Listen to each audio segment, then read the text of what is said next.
Literally நீங்க இந்த ஹோட்டலுக்கு போனீங்கன்னா கண்டிப்பா 30 to 40 மினிட்ஸ் நீங்க வெயிட் பண்ணாதான் உங்களுக்கு சீட் அலோகேட் பண்ணுவாங்க. இங்க வாக்கி டாக்கிலாம் வச்சுதான் உங்களுக்கு சீட் இருக்கா இல்லையான்னு கூட சொல்லுவாங்க. ஏன்னா அவ்வளவு கூட்டங்க இந்த ஹோட்டல்ல.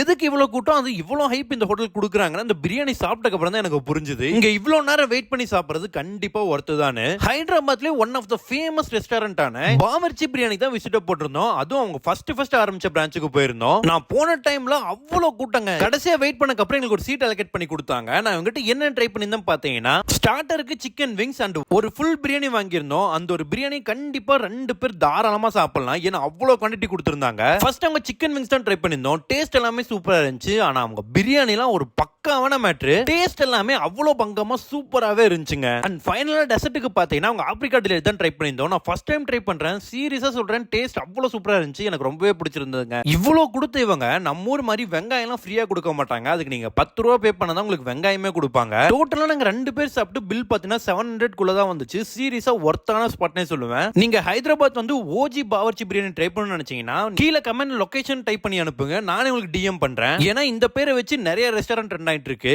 அண்ட் நம்ம பேஜை ஃபாலோ பண்ணிக்கோங்க. டாடா.